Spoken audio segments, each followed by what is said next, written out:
Good evening, good evening, good evening. It is Monday night. Can only mean one thing. See what kind of weirdness that Steve has been up to. No, I mean, it's the Plastic Crack podcast. Why am I down here? Well, he's messed with it. He just to keep things. I just decided that you needed to be relegated into the bottom corner. It's very harsh, isn't it? We're down here. Yeah, you're on the bottom row, you two. That's where you belong. We have an honoured guest tonight. We have Gerry here. University challenge. I was thinking that. Although in this case, university challenged. Legs going down below. We do need a buzzer. We do need a buzzer. Oh, God. We should do that, shouldn't we? Especially when Ken's on. So it is season 4, episode 36. Dun, dun, dun. Criminy. I decided to put away childish things like 3D printing and move on with my life. Oh, God, we're going to do it now. That's won't be the only one. Ken only reminded it where he's gone. He's in Iceland. Ken's gone to Iceland. Wasn't that a commercial? I don't know. Yes. And it was just literally about the night before, wasn't it? He said, "Oh, yeah, by the way, I'm not around. I'm in Iceland." Like he just suddenly remembered, but knowing Ken, he probably had. So we're down one man, but we're up with a considerably enhanced member of the team with Gerry here from OnTableTop. I'm sure most people will know if you follow the hobby generally in its widest guides, because OnTableTop cover everything. And I think Gerry is the one reasonable voice of some sanity, bringing some historical element into their proceedings. So it seemed only right to get him on here, where we do some weird shit, but we're also firmly rooted in the historical sanity side. Here is what we're known for, isn't it? Absolutely. Absolutely. It's a pleasure to be invited along. You're very welcome. Unleashed upon the world. Robin wants to know if Gerry remembered to upload the pictures instead of Ken. we even bought Ken a mug which actually tells him to upload the blooming photographs. These mugs. So yes, Ken has a mug, and Ken's on the back is literally a checklist of have I uploaded the photos. The stream's at 8 o'clock. Put on underpants because he didn't that time. Remember, he had to turn his stream off. And then just generally remember to turn up. Mine has got that Dom chose says, Martin's wargaming law: thou shalt not use points, thou shalt not change your dice. That is true.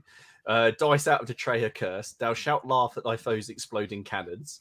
Little green bastards are out to get you. And the last one just says, it's my fault. There you go. I think that's entirely appropriate. I think Steve's is one of the best, but he's not going to sing it, is he? I'm not going to sing that. One, I've got very, very little street cred left. And two, it's not really, I mean, me and Beyonce, it's not really a thing, really. I think there's a section of our audience who have paid good money to see you dance and sing to Beyonce. No, because like the last time I did any kind of challenge, I ended up watching Fury, and I'm not going down that route. Harsh compare, I feel. Yes. I always like to compare Fury to the historically accurate Dead Snow 2, where at least the zombie crew of the Tiger tank actually knew how to operate a tiger and pick things off from distance rather than just driving hell for leather across an open field. And that's not a good sign when your historical accuracy comes from a zombie film. So. Anyway, so welcome everybody watching to the stream tonight. Remember, and everybody watching on catch up. I thought I'd get that in early because I nearly forgot that last time I was on. Also, reminder: we are sponsored by our friends at Boards and Swords. If you get yourselves over to their online site, you get an additional 5% off with the code PCP5, which is also valid if you go in the store when you go into CrackCon in a few weeks' time. If you happen to be going to CrackCon, can we use that on like the coffee and stuff? Just out. I think coffee's free. Wasn't the coffee free? I can't remember. I don't know. No. Yeah. Okay. Yeah. Ignored. And donuts. Oh, and has he still got the Krispy Kreme donuts? Oh, I hope so. Is the coffee free in the same way the breakfast at the Premier's free? only if you steal it from one of your friends. Apparently. I will. I'm going to shop him this. I'm just going to leave a note. I'm going to put a note behind it. I just say, you see him, see the ginger one. Yeah, he steals from. that actually Ken will even turn up. I mean, you know, he's just realise he should be somewhere else on the day before. He could, you know.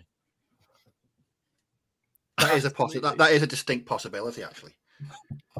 I'm just wondering. I mean, maybe we should send him lots of notes and reminders. It is coming up. Anyway, right. John, could you stop you a second? I think we should ban Steph. What's Steph doing? Not busting at the tape that didn't happen. That didn't happen. You all made that up. Anyway, I blame Tequila Dave for any of my behaviour that night. Dave and Tequila Dave. I love it how that's his suit. He gets a congratulation for that one because that is brilliant. Yes, we'd forgotten about that. Oh yes, Hayley hasn't. In Derby. Hayley hasn't forgotten. There's probably videos floating around. She was buying Take That tickets the other day, and she bought. As she said as a joke, "Shall I get one for Steve?" Oh my lord! I have no words for this bullying. I really don't. Yeah, you do. I don't think you get to take us to a tribunal. I don't think it works like that. No. Damn it all to Hades and back. Oh well. So yes. Crikey, we're 6 minutes in and we're already giving Steve grief, which is brilliant.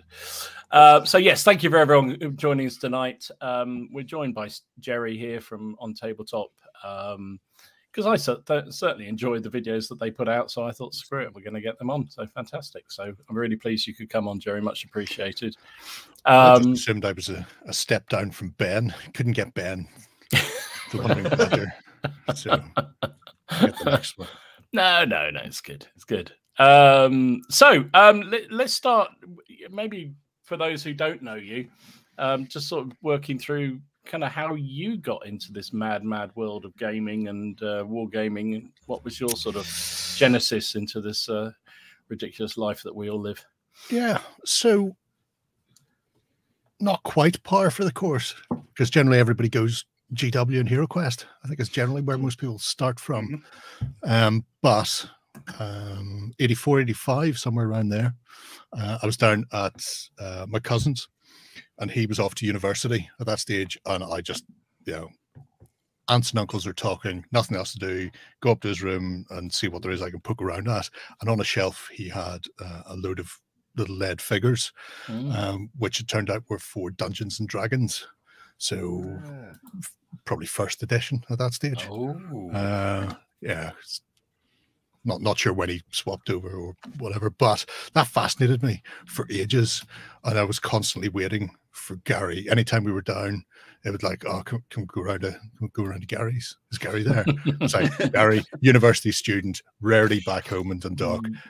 And when he was, did he want to talk to my spotty little bit? No. I was going to say, he really wants to see a teenager coming around. Yeah. Saying, please, can I play with your toys? Well, it would have been before, because this was preteens. So, so that intrigued me for a long time, and eventually, I did get a chance to have a chat with him at one point about what the hell they were, and he explained the whole role playing thing. And I thought this is amazing, and I got from him a stack of old White Dwarfs, pre-issue 50, back when GW's White Dwarf used to contain things and not just adverts on every page. So it would have Call of Cthulhu scenarios, Traveller scenarios, Judge Dredd scenarios, you know, all of these, and then all the comics and stuff as well. See, I only found out recently that White Dwarf, before, like, it actually changed to become sort of GW centric, because I was talking about it with my business partner. Citadel, they boycotted it after that. Yeah. Well, this was it. So for the first, I'm going to say almost 100 issues, it was just a games magazine. It would have been like picking up Dragon or something like that, or Arcane came along later on, and they covered everything and anything. They did, you know, novel reviews and stuff. So it'd be like a Wargames Illustrated or a Wargames Soldiers and Strategy, but fantasy and sci-fi based. So eventually got those, started reading them, discovered there was a tiny little game shop in Northern Ireland, in Belfast, called The Dungeon. Technically it was called the Modeller's Nook, and it was a model shop that did like trains and cars and stuff like that, but he extended it to include toy soldiers and fantasy bits and RPG stuff, even though he didn't have a clue. Joe Barlow was an amazing man, God rest him. He had some of the worst business practices ever. Years later, as a complete aside, a couple of my friends decided they were going to complete their epic 40k collection. So they worked out what they needed for 4 different armies and put in this massive order, going, we want, like X number of orc things, these blisters, these box sets, and then such and such for Imperial Guard and such for NIDS. And so they handed this like 800, 900 pounds over to him. He ordered it all, and then like a month later, he got the exact same order in again. And they looked at him and went, "Why have you done that?" And he went, "Well, it's sold." I went, "It's sold because we fucking ordered it, Jimmy. I don't need it anymore." So yeah, he just didn't have a clue when it came to gaming. But I bought my first RPG there, which was Tunnels and Trolls. Ooh. Tunnels and Trolls, an amazing game. And yeah, absolutely adored that. And I really got heavily into the RPG side for a long time. Started sort of dabbling with, obviously picked up the board games like Hero Quest and Space Crusade and stuff after the fact. But by that stage, I'd already got into RPGs. And then when I went to secondary school, I was very lucky. My history teacher, when I went in there, he was actually a Napoleonic player. And one day I went in, I was like one of the first in the class. They were in these tiny porta cabins, and it was lashing out of the heavens. It was like, the quicker I can get into this classroom, the less wet I'll be. And he was sitting at his desk reading Wargames Illustrated, one of the early ones. Yeah. I was like, oh, I recognized the font on that. So we had a chat, and I got sort of more into the wargaming side then. And I've sort of careened on wildly through the next 3 decades, sort of pivoting from RPGs to war games and back again, depending on how things take me. And obviously at one point I worked for GW, because everybody worked for GW at one point. It's just how it goes. Even if you think you didn't, there's probably like a blackout drunk moment where you were working for them. That's interesting. So you sort of straddled you seem to straddle the sort of the weird shit and the RPG and the board gaming and also historical gaming quite neatly, and you managed to keep that for everything I see. And you talk a very good talk about it anyway. So how do you do that? I mean, that's because generally everyone's sort of forced down. You're a fantasy player, you're a board gamer, or you're an RPGer. Board games are probably one of the things I play the least of, although I still seem to have collected a fair few of them. Things. Anyway, for a long time I played an awful lot of fantasy and sci-fi games. I really Warhammer Fantasy I loved up until they destroyed it, but we could already see it was kind of on its way out, and as we were my own little particular mini gaming group. At one point we're buying the same books for the same armies every 4 years, over and over. Why the fuck are we doing this? So we'd already decided that we knew there was a new edition coming out, and it was like, right, I'm just going to buy one of everything, because I had most of the army books and stuff for other games, but I'd never done a complete collection. It was like, we'll just do this. 8th will be our game. We'll get them all. We'll stop there. And then we got 8th, and it was a bit ropey as systems go, actually. With hindsight, if we could have stopped at 5th, that would have been much better. And then we got to the end of that run, and they blew up the old world. I was just like, fuck yes.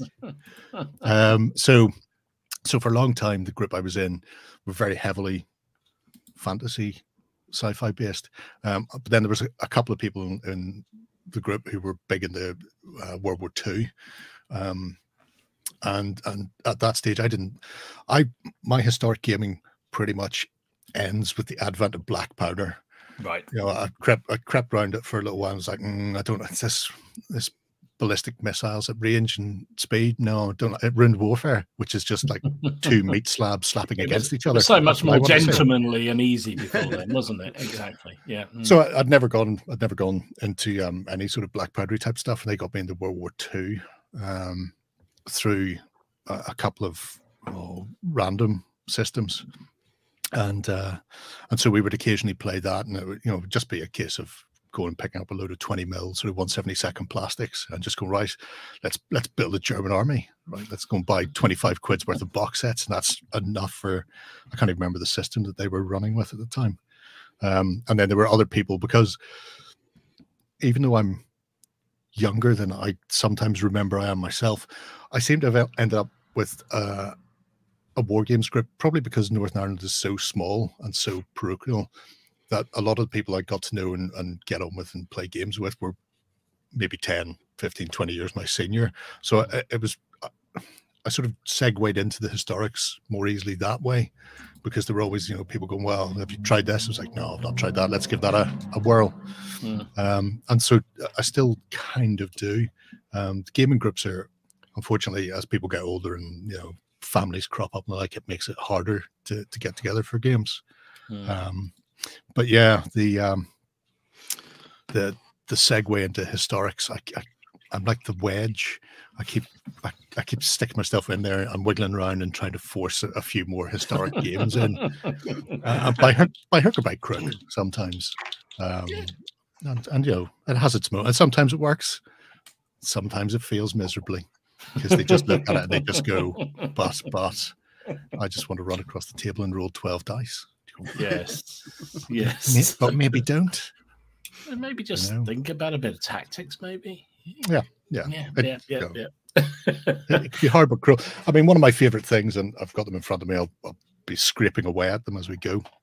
I picked up Bacchus 6mm ACW this week. Oh, well, I ordered them a couple of weeks ago, but they arrived at the weekend. And this was off the back. The youngest member of the OTT crowd, Shay, he got into one of these video games like what the kids play, which is a American Civil War first-person shooter. Ooh. I have no idea what it is, so don't ask me.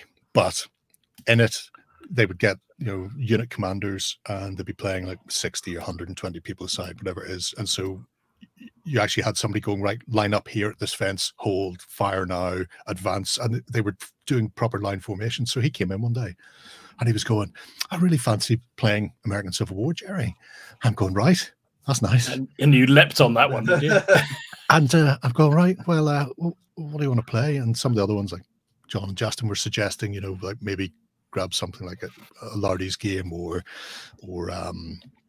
something from Osprey. You know, you can pick up a box of 28mm and play a skirmish game. And he's going, no, I want to do proper massed combat. I want to do army. I want lines of men marching and covering each. And I'm just going, oh, well, this sounds like a job for 6mm.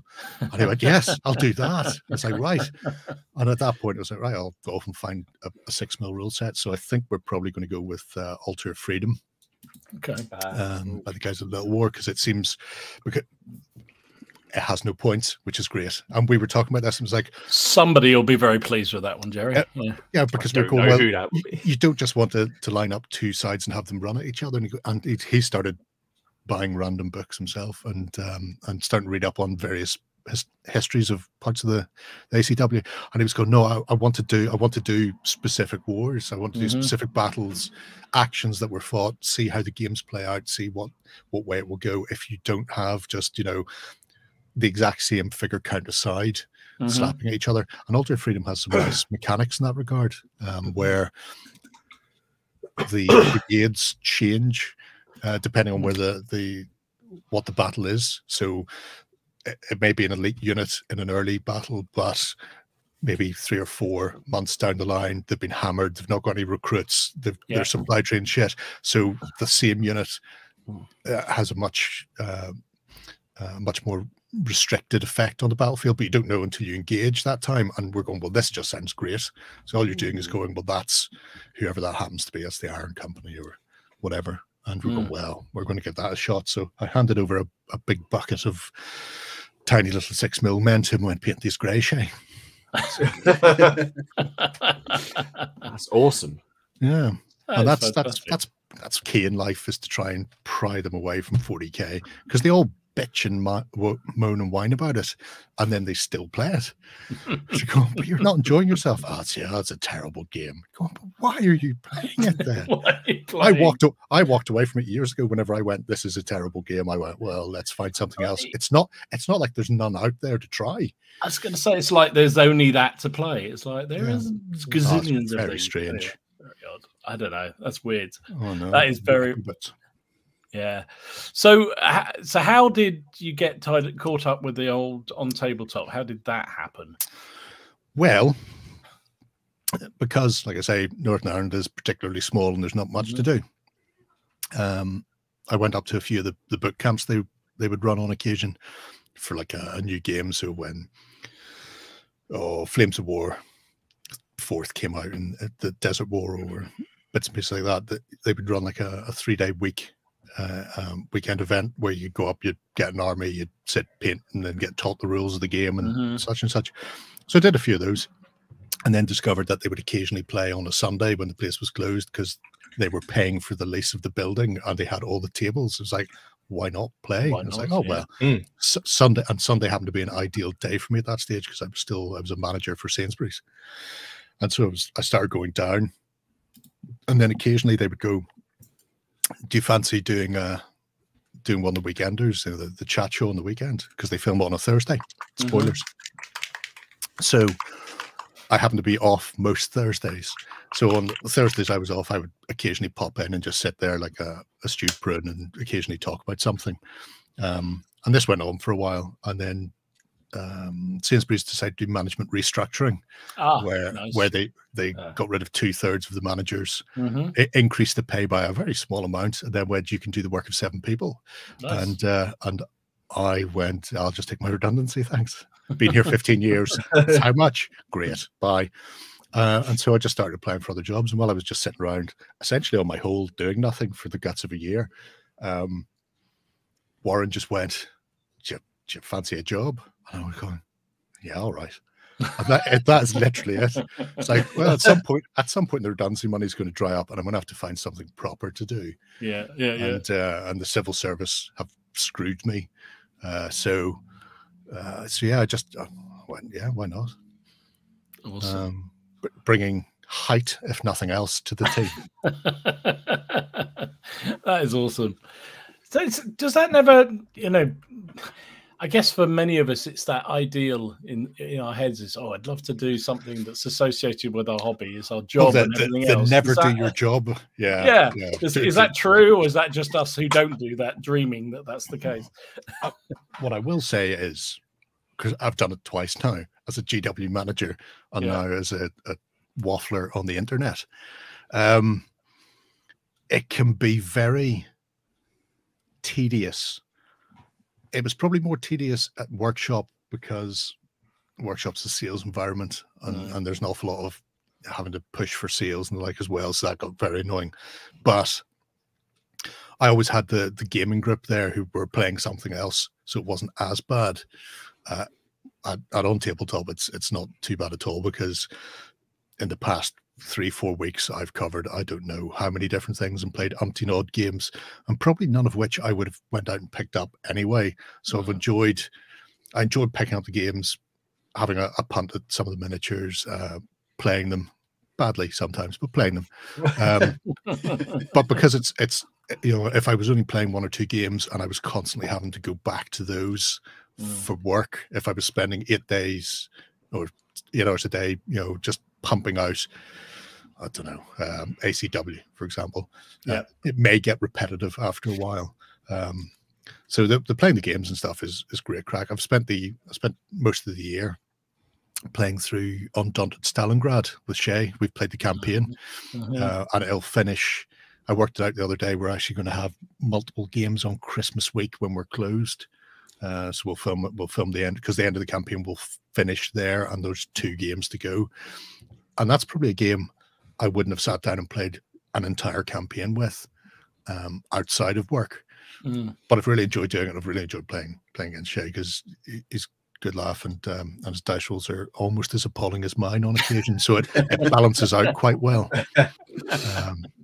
So yeah, there's things that I'll get my hands on that I ordinarily wouldn't look near. And sometimes I go, well, this is great. And other times I look at it and go, well, at least I know I've not wasted anything on that. Yeah, so, yeah. So it's good in that respect.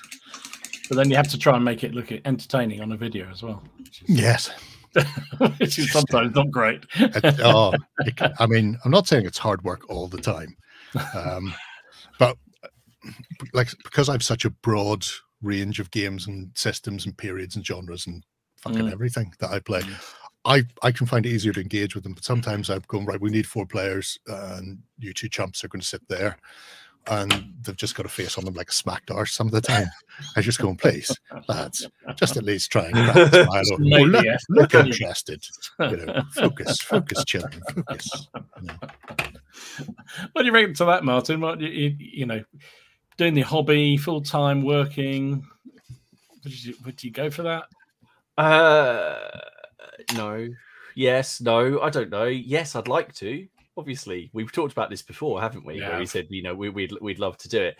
Do you mean if I didn't have if you didn't have your real job and someone said, well, say your figures absolutely explode into success and you I had to shut even more than they are. I had to shut the shop today. Did you? Oh, bloody hell. Yeah, it's too much. I need a few days to get on top of everything. It's gone a bit nuts, which is good.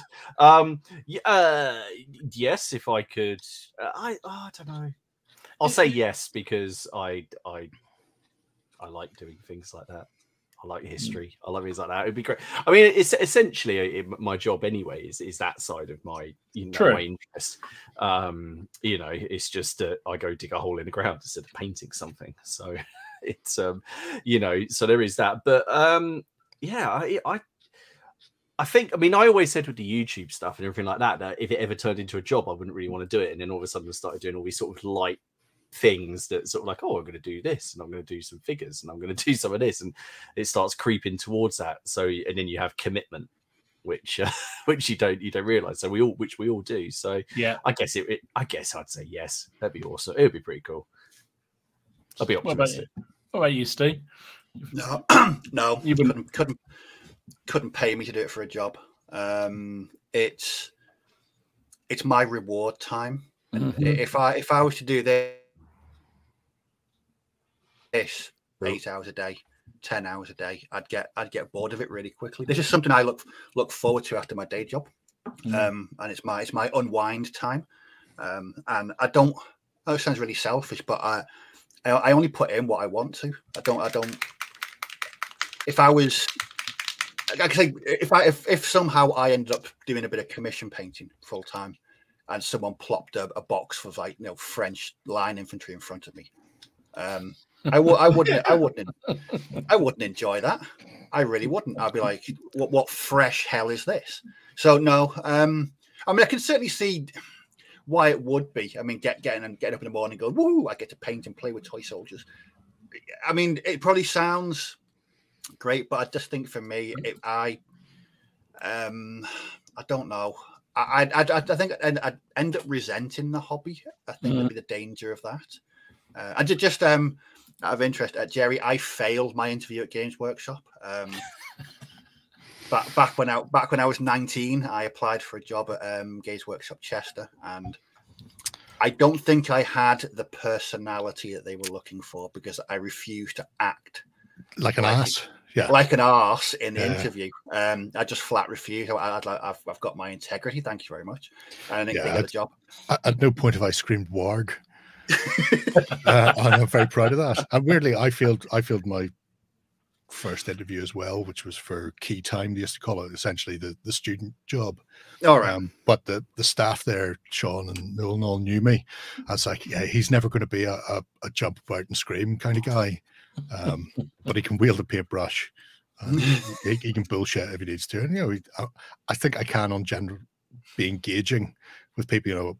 But Belfast at that stage was very different from Belfast now, and Belfast now is just like any other Games Workshop in the UK. Whereas back whenever I was there, what you wouldn't get was somebody running at you as soon as you set foot in the door. To ask you what you collected and what you were coming in for, and would you like that? We would generally sit at the table and drink coffee and wait. So, I very much doubt I would get in the door or anywhere near the place today. Well, how long? That was 1997. I applied for that. I was just at the back of. I was working for the Office for National Statistics at the time, and I found something a bit different. But yeah, I think that the whole reason was, I mean, I could paint. I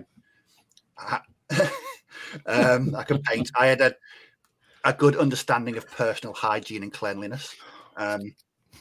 and but I wasn't prepared to debase myself. I think they wanted me to flail around all over the place. And I was I'm not happening. There was one particularly heady summer in GW Belfast where I came in one day, and the funk rising from the table was so much that I walked out back, got a bottle of Febreze, walked around one side, spraying the children, walked up the other side of the board, spraying the children, and I just went back out back, put the Febreze down. Awesome. So, I've been in a few of those where you can almost taste it. It's almost tangible when you walk. It's like this wall of warmth. It's like walking to the elephant house at Chester Zoo. Terrible. It's just this warmth. Oh Lord, I'm so pleased I never worked in that environment. Oh, dodged the bullet on it. Jeez. Awesome. Let's give Gerry 5 seconds of to get his modelling tool out and scratch away at whatever he's scratching out there. Let's do some of what we've all been working on, and then we'll continue this conversation. I think maybe not talking about smells around GW tables. Maybe not. Children with Febreze. They fucking deserved it.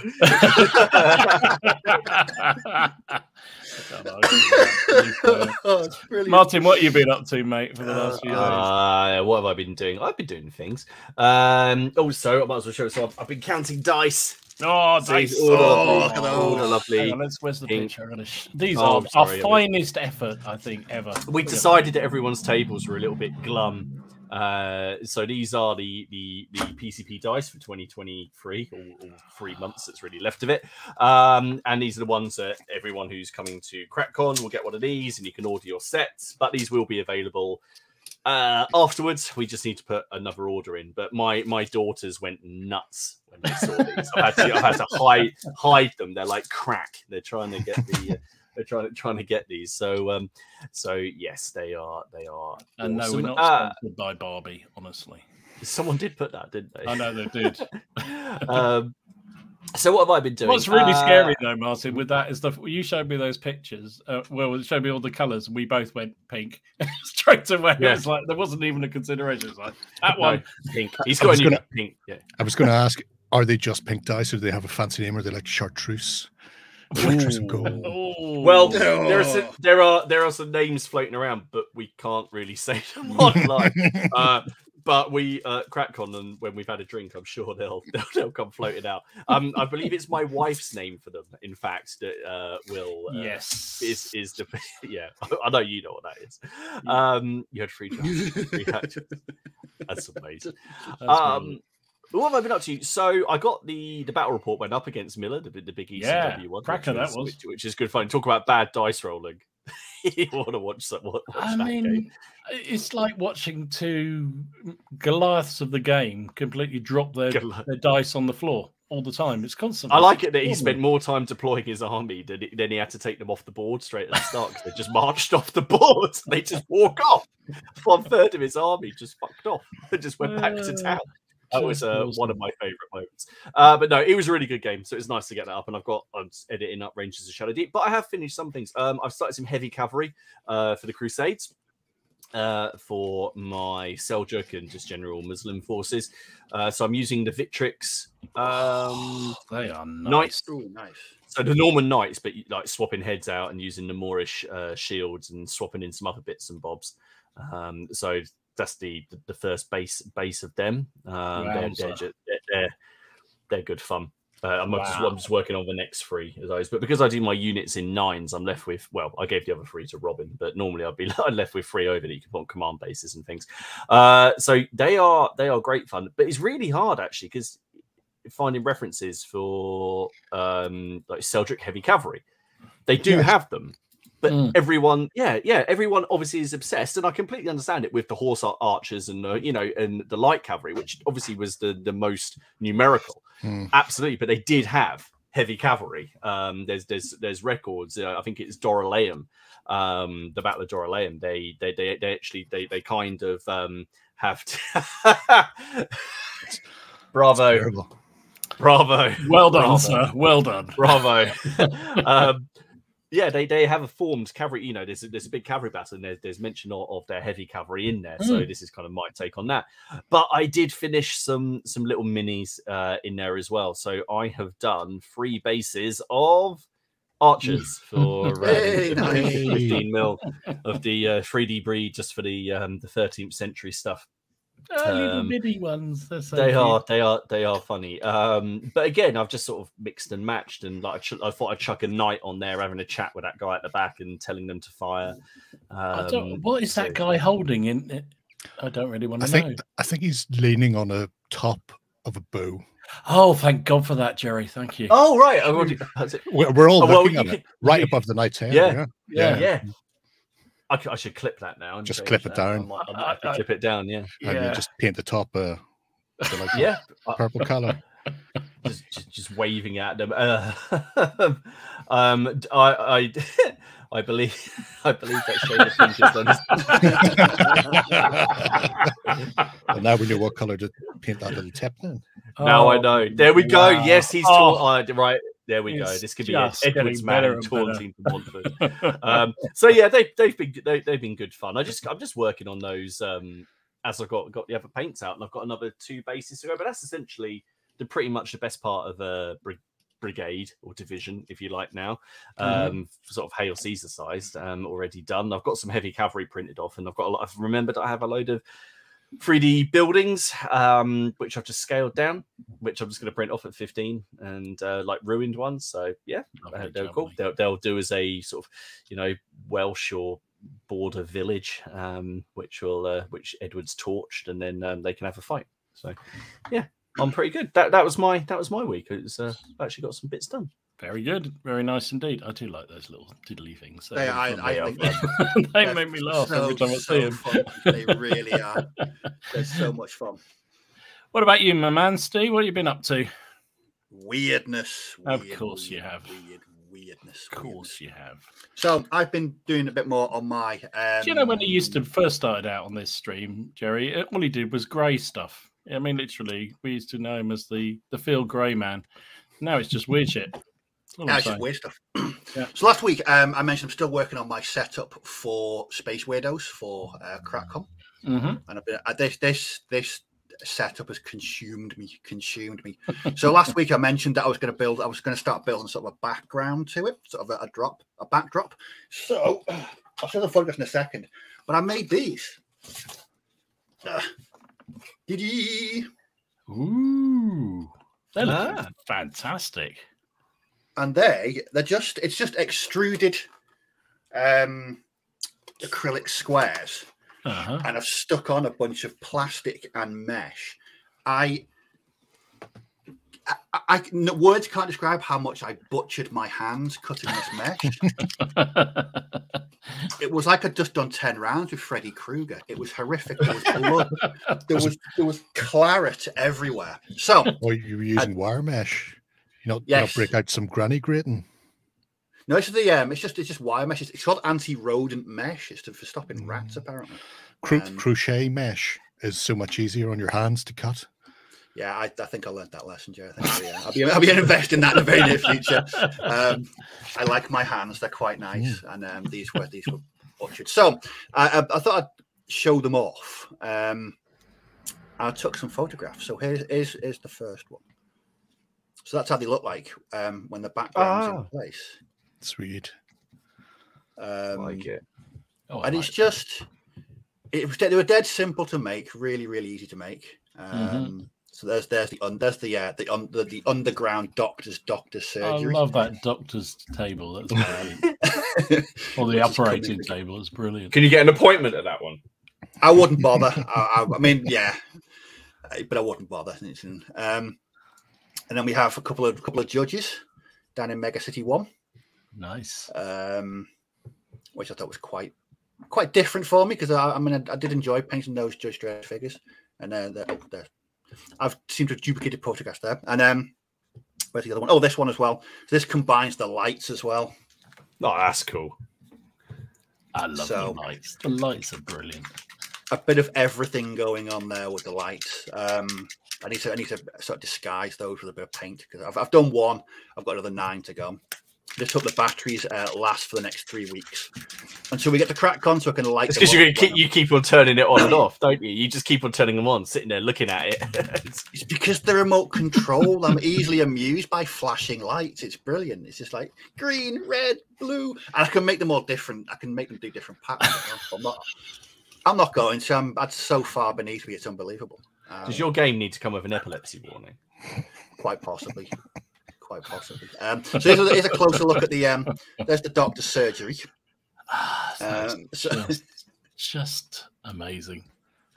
So that's just built from bits and pieces I had lying around in a mantic terrain crate, and just balsa wood and just gubbins all over the place. But then the weirdness really hit. Oh, right. Oh, so that was all sanity. Fantastic. No, this is weird for me. Remember the other week when we were talking about failed projects, and then we mentioned projects that you were too scared to start.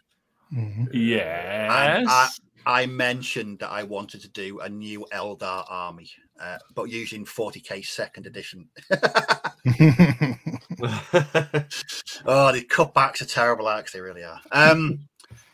There are no doctors in there, so that must be what's happening. It's a very accurate and true to life. So, yeah, the last time I painted Eldar was 1994, and that was my second edition, one of my main second edition armies. So I went a bit mad, and I started collecting an Eldar army again, but using modern figures for my 40k second edition. And this is what I spent the weekend doing. So I finished this. Yay! Oh, my God. That's so cool. That's my Farseer. That's awesome. I spent bloody hours painting that on Saturday. Saturday afternoon and Sunday morning. Lovely, lovely kit. Don't get me wrong. Absolute stonker of a plastic kit. Just so nice.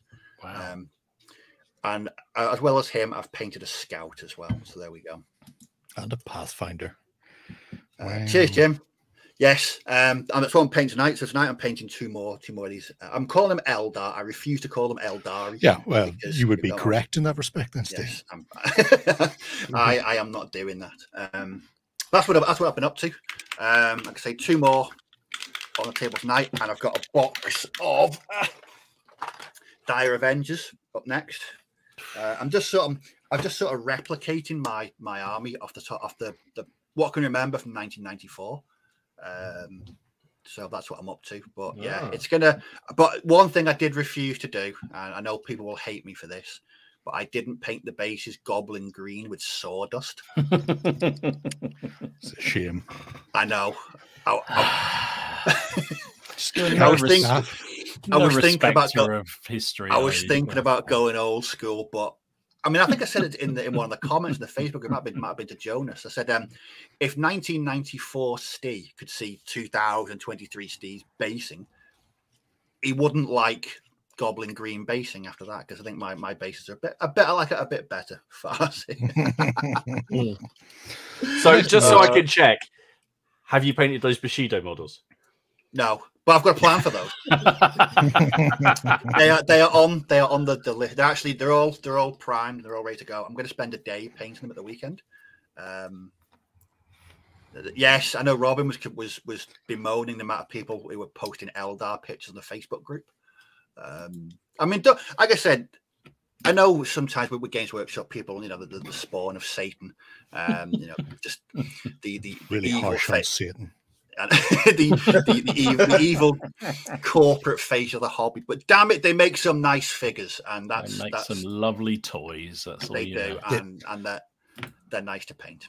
So, the great thing about your army will be when you hit that point and you're still buying new models, but they're the same type that you had in '94, because there's still several parts of the Eldar army that have never been changed. I know, because why bother?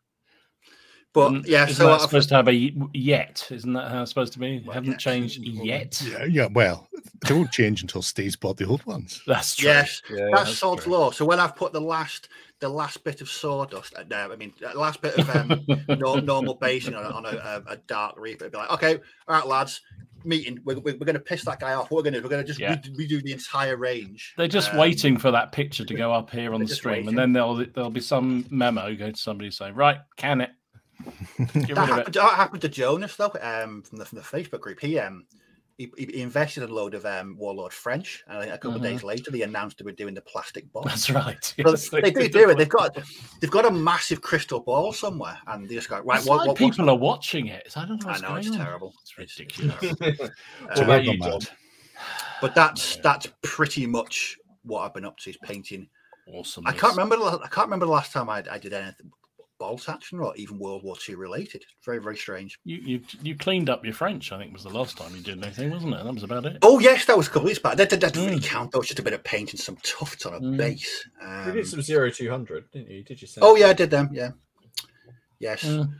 Excuse me. So Gerry, you sent me some pictures of some of the stuff you've been working on, which looks to be distinctly medieval, if I'm not mistaken. Let me bring some of these up. So yes, what have we got here?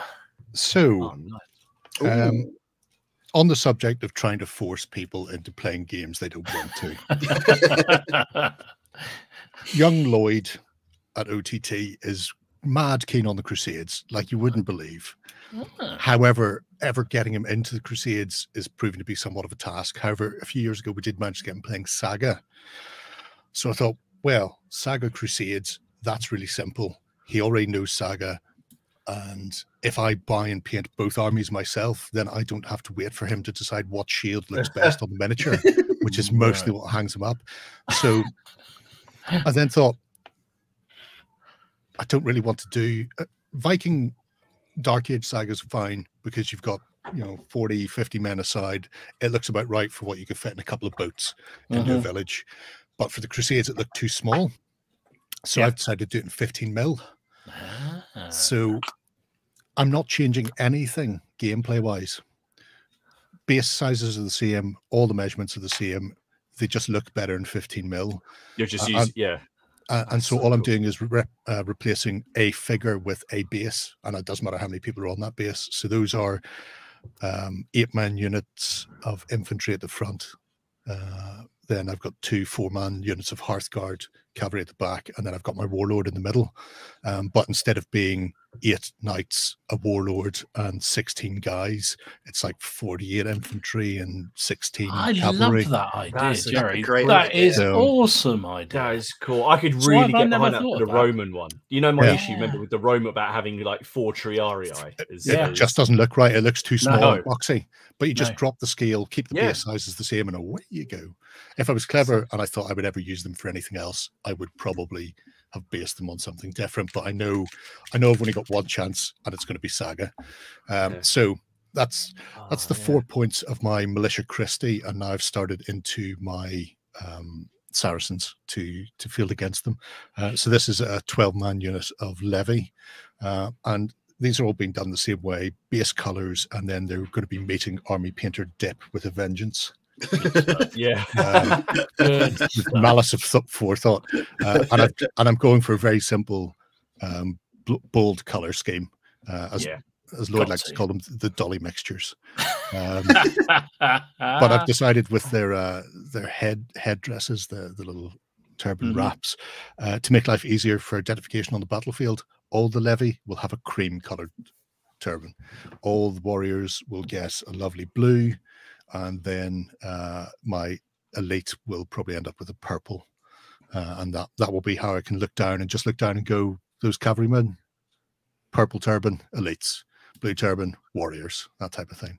So they're going to end up being turbans. So they're going to end up being a unit of just warriors, but they may sub in as blackguard for the Moorish list as well if I decide to start playing around with what we feel them as. Eagle-eyed people will notice there's a couple of missing spears there because I was starting to do the leather on them last night and dropped them on the floor, and I can't find those tiny little spears. and they're steel spears because I put steel spears on everything, and at some point I will find them. You will probably at some point when you're carrying something hot. Oh, without doubt, but they'll turn up at some point. So, awesome. So I just need to. I'm stealing John Barrett's style of doing leather, which is really nice. And fast. They're really nice. I love that. They're nice. What manufacturer are these?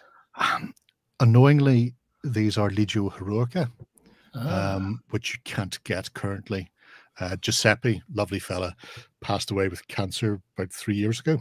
And his nephews, for a little while, were running the web store and then closed down early last year we're having difficulty getting stocks and stuff done, which is a crying shame because I mean there's Baldwin, and there was no way I wasn't going to buy that unit to do that as my commander, my warlord base, you know, just sort of throw it on there. I've got another standard hospitaller warlord that I can have, and then maybe I'll throw this guy in if we're playing bigger games. And I've got Saladin as well, who looks like Saladin from Kingdom of Heaven also. I've just finished cleaning those up and priming them, so if I get the infantry done for the Saracens in the next day or two, and then move on to the mounted troops for there. Really nice. But they're gorgeous figures, and I'm sorry that Giuseppe's passed, and it looks like his nephews aren't able to keep it going, because the range he had from 30-Year War and Dark Ages back to Ancients was just superb. He sculpted them all himself as well. But thankfully I did buy more than enough to do sort of 2 10-point forces, so I bought everything I ever wanted for Tiny Saga. It was just a case of just slowly doing my way through it. Veni Vidi Vici transfers for the shields, because I got bored painting crosses really quickly. Yeah, that will happen with that number. Yep.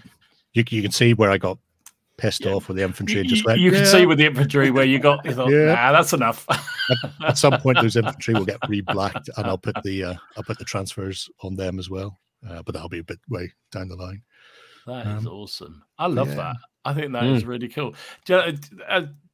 That will work perfectly, because the next saga is supposed to be 100-Year War, isn't it, or something like that? Or Age of Valor, or sort of Age of Chivalry, I think they're calling it. Yeah, that might work nicely. I'm not sure when it's going to pop out, because they've been demoing World War II this week past at a couple of conventions in France. I think it's called Victory, and I'm not sure what system it works off. It doesn't seem to be based off any of the current either Saga or Muskets and Tomahawks. And then Caesar is the last of the triptych of Mediterranean books, which we know has been worked on, and we know it's coming.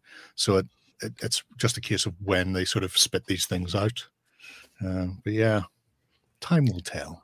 Time will tell. Jerry, what shape are those faces? They're square. You're just looking at them from the wrong angle. Okay, that's fine. That's fine.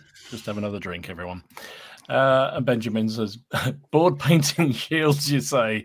Come and join me someday and we'll get a... so Benjamin has done the entire Hastings armies, both sides, really. Nice. In 28. In 28 mil, all hand-painted shields. Yeah, because he's insane, frankly. Yeah. I think I've seen some of those. I've seen pictures of a couple of massive 28mm Victrix armies kicking around on Tinterwebs. I wonder if they were yours, because they were fucking stunning. He painted the entire army. So let's just say throw a number 500 Normans, and then decided to do 500 shields. So he just had this big this wave of shields. Because only a madman would do that, wouldn't they? Well, gee whiz. Wow, I love that. I think that's fantastic, and I'm that I don't know why that's never occurred to me. Put multiple on a base for Saga. I think that one, because that's the biggest issue with for me. Well, not the biggest. One of the issues I have with Saga, when they're doing like a Macedonian phalanx, and there's like 8 figures. It's like, nah, that ain't no phalanx as far as I'm concerned. Yorkshire Ken would wholeheartedly disapprove of that. 8 figures. What? 256 should be 1 for 1. Yeah. Gee whiz. No, that is awesome. So for me, I've been back in. I don't know what's happened this week. I seem to have done even more than normal. So bear with. Strap yourself in. This could be a quick one. Epics, because it's all epics, you see, and they're all small, so they're easy. So there's another pipe and shot block and gun. Very nice. I just seem to be scooting through them at the moment. I think because I'm interspersing them with other things, and you get really dull, really bored doing it. But if you do a unit and then do something else, it seems to be the secret for me. Some more Cuirassiers. These are plastic Warlord ones, which are not the best. They're really not. In fact, I think there's a Peter Pig in the back rank. One without the plume on is a Peter Pig figure. for those who are interested in scale sizes. Some more cannons, because for some reason you get so many cannons in these packs. I just can't believe how many there are. And then I got on with some, well, these will be commanded shot and or dragoons, I guess. Yeah, they're all right. They just do the job. Oh, nice. They're not the best figures in the world, but they'll do. But they're little bitty ones. And then some of their mounted brethren for the dragoons. So I'm doing them on sort of just 3 on a base for them, and then I'll do the dismounted ones that I got from wherever I got them from. I forget now. But I did dive into the terrain pot and started working on that.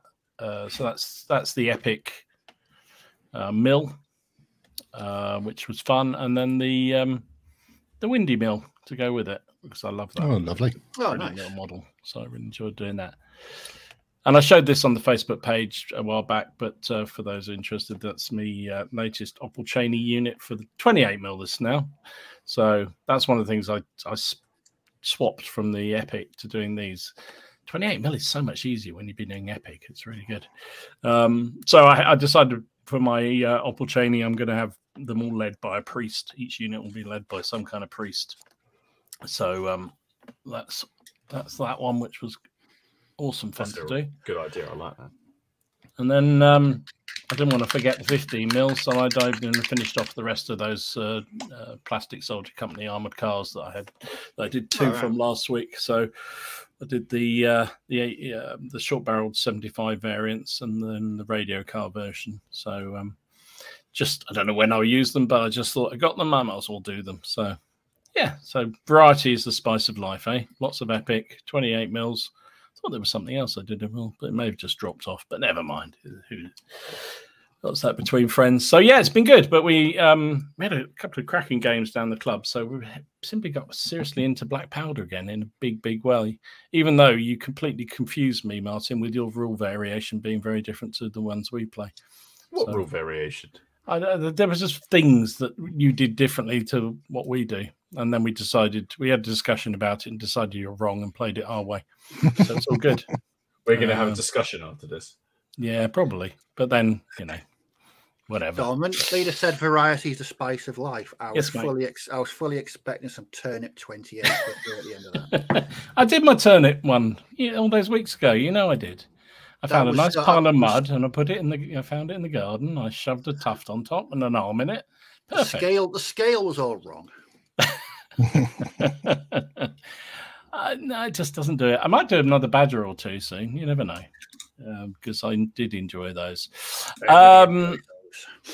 So let us also, before we get too much further in, by the way, if people got questions for Gerry, please stick them in the comments section. We got a few already. I've been collecting up, and Martin, I know you've been starring them as well. So we'll get back to those in a minute. But let us just do the OPC next, I think.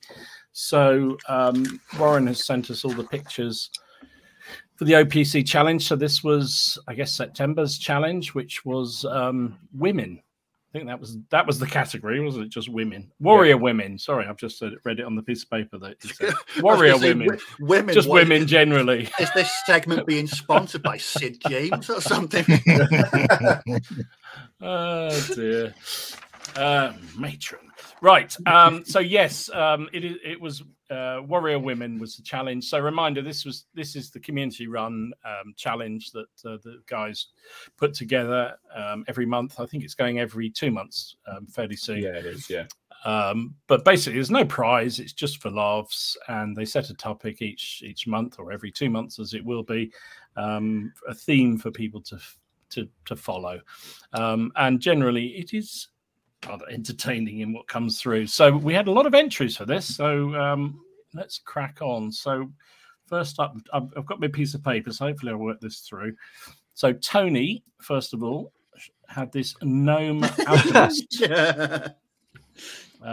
which is amazing. Heidi Blow 'em Up, apparently it's her name.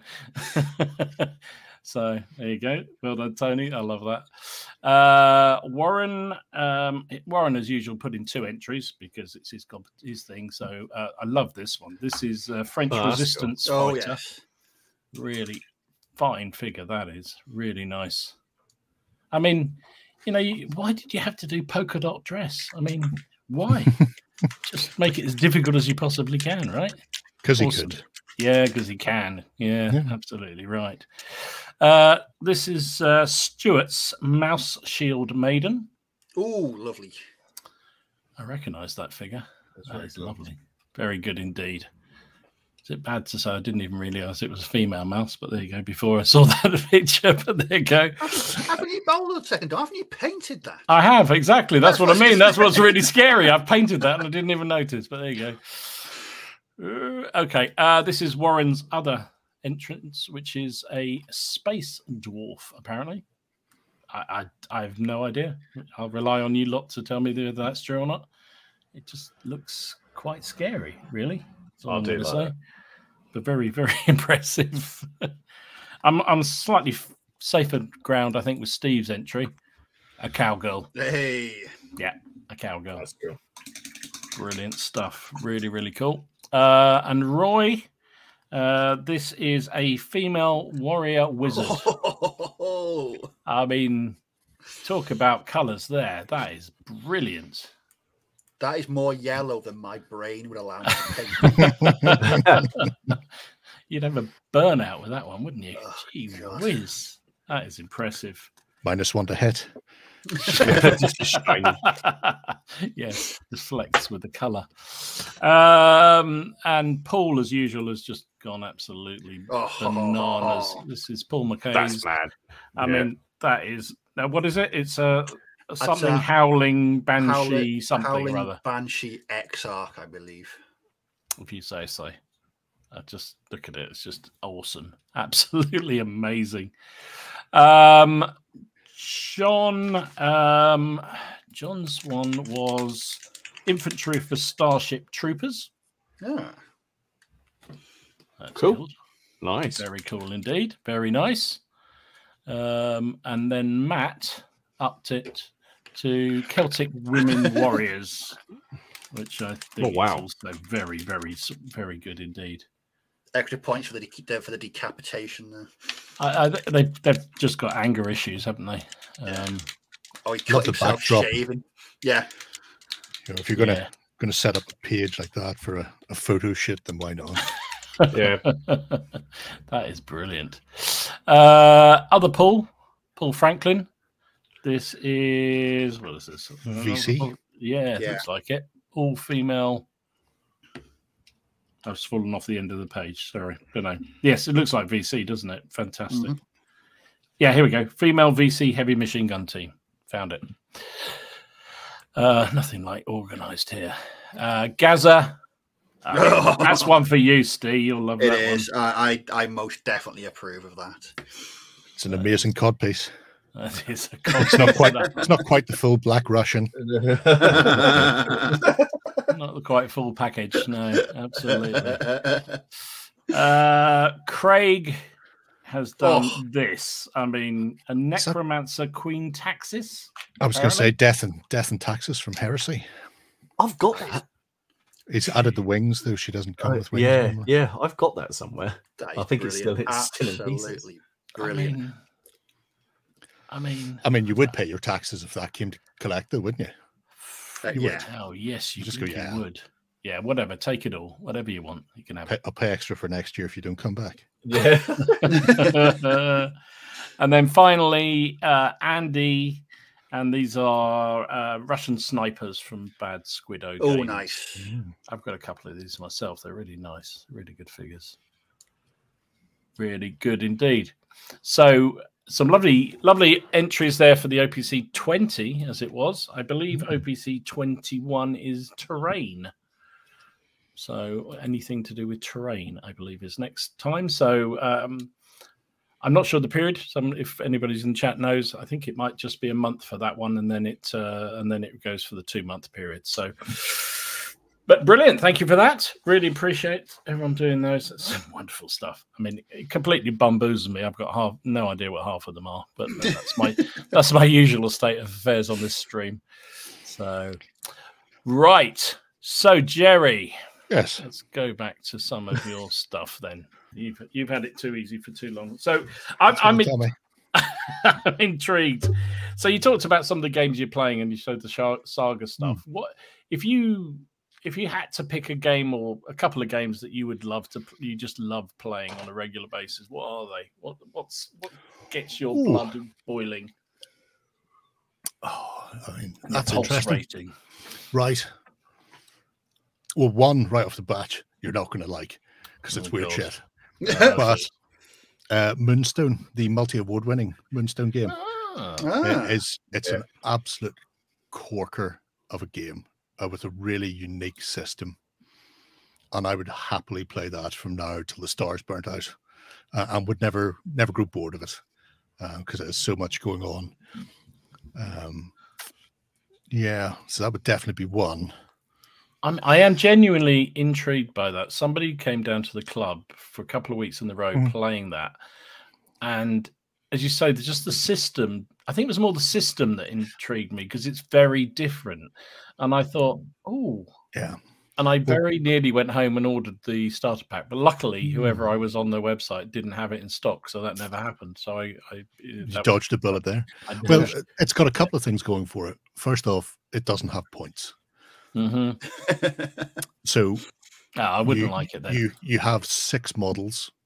If you're playing a 2-player game, essentially you can never have more than 12 models on the table. So if you're playing a 2-player game, you've got 6 aside, 3-player game, 4 aside, 4-player game, 3 aside. That's like my type of game, that it really is. And then the second thing is there's no restrictions in your list building beyond faction. So there's currently 3 factions. There's a 4th one coming in a month or so for Undead. But everything has a faction symbol, and it will either be one faction or sometimes they're dual factioned. So as long as it's representative of one of the symbols is representative for your faction, then you can pick it.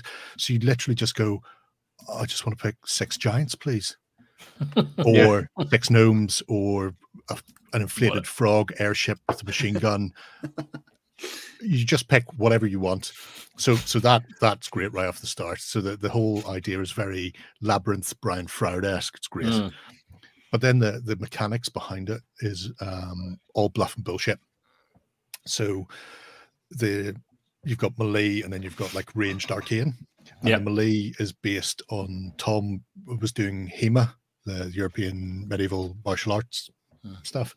So you have a deck of cards that's shared from both sides, depending on who's the attacker and who's the defender. They'll get more cards if they're the attacker, and then they all have a base amount of cards. And there's essentially 6 cards, and roughly 3 of each. It's not quite that, but let's say 3 of each. So there's like 3 high attacks and 3 high blocks, 3 medium sweeps, 3 thrusts, 3 low attacks, and 3 low blocks. And if you happen to, once you've picked your card, you play it at the same time as your opponent plays theirs, and then you just compare them. And if you happen to have picked the perfect counter to your opponent's attack, then you get a riposte, and they don't get any damage through. And then if you've got multiples, you can do multiple damage because you just played multiples of the same card afterwards. So there's an awful lot of sitting there with the cards, because certain characters have, well, most characters have like a signature move where they get to upgrade an attack. So maybe they upgrade a thrust to becoming something fantastic, or there's like a little goblin called Vicious Midget. I think they changed his name to Vicious Sid these days, but he's got a special move called the Groin Tickler, where he runs between your leg and just stabs up. So knowing your opponent's attacking you with that, you're going to go, well, if he comes that way, I need to block low. But then you can go, well, he knows that I want to do that, and it becomes, at that point, you're just playing out the Princess Bride. I know that he knows that I want to stab him in the balls. So, but he'll think I won't want to stab him in the balls because he knows that that'd be the best way to block it. So he'll will do something else, and you get this, and then just go, aha! I did stab you in the balls, hurrah! I do have Moonstone. I've got the whole starter set, and I've got the hardback book, and I've got quite a few miniatures. Someone kindly sent me the starter set. I think when I mentioned once, I looked at it, and then I bought a load of extras, and they're just sitting here at the minute. It's definitely worth one to roll out at some point, because it's a really fun little game. But the strange thing is every character is unique, so you don't just get multiple line infantry or whatever. So everyone is a character, but they've still managed to do a fantastic job of balancing all of the characters. So you you can put together really nice synergies. So you get people who play it sort of semi-competitively at like tournaments and stuff. But at the same time, I just want to have that lunatic with his 3 murder bunnies.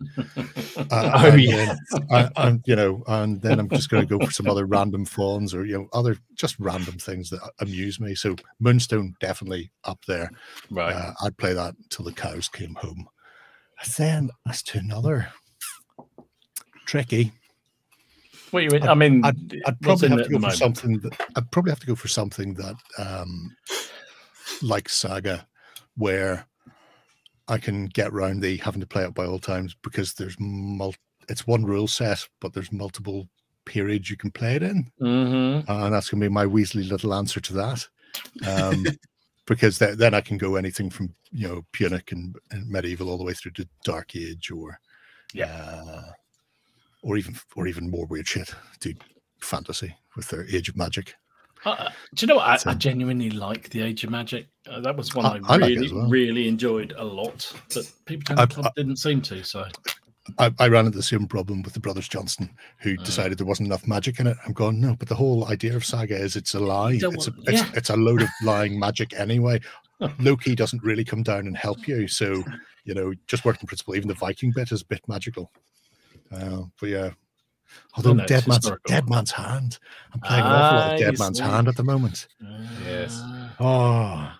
Yeah, I'm right. Well, when we're finished, Ken would say that's not historical. Sorry, I have to take all my books out and burn them that aren't the ones I mentioned. That's how this goes. That's it. That's the way. That's it. We're going to send Lloyd a message and say, right, get rid of all this stuff. And if he ever suggests playing anything else, just say no. Awesome. Yeah. It's difficult. Well, it'd be a coin toss between Saga and Dead Man's Hand, I think. That'd be your other one. It would come down to I'd just toss a coin and then go, right, well, that's it. I guess yeehaw from now on. That's it. Well, with yesterday's news with the new Redux. Redux and the new starter set and the plastic buildings and all of that coming. Yeah. All the gangs.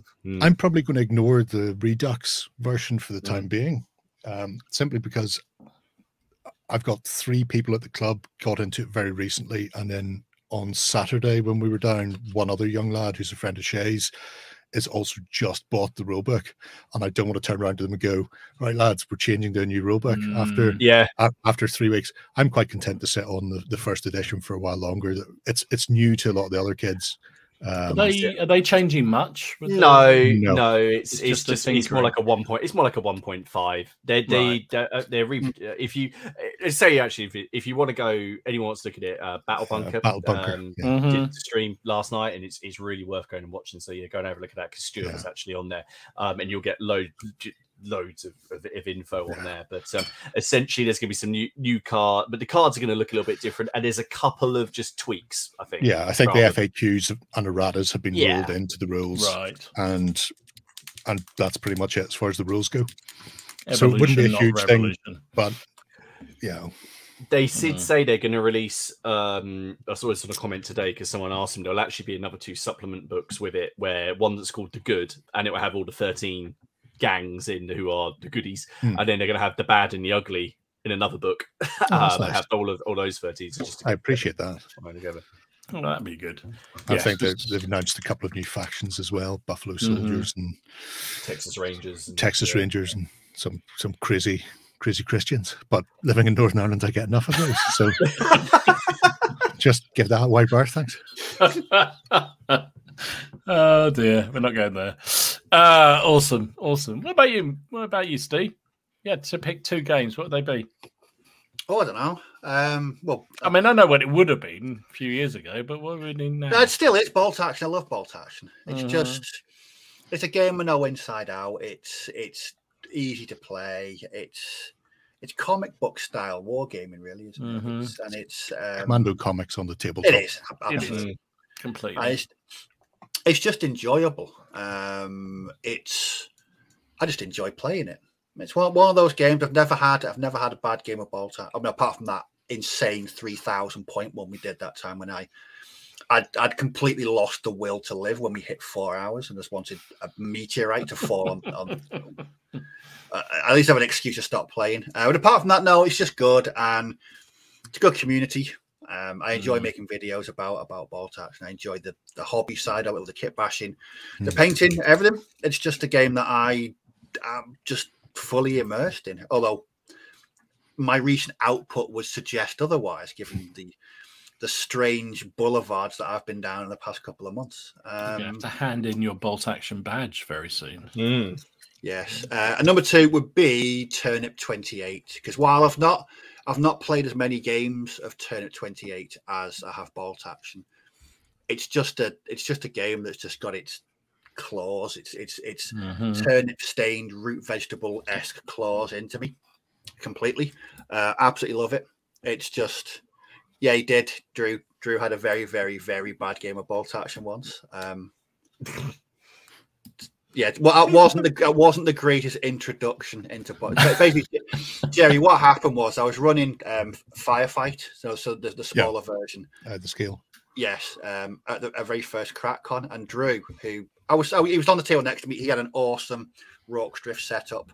He just had some rather bad luck in a black powder game due to bad dice rolling, and to say the bad dice rolling carried on to the Firefight game is an understatement. I tabled him in about 10 minutes because he never rolled anything above a 3.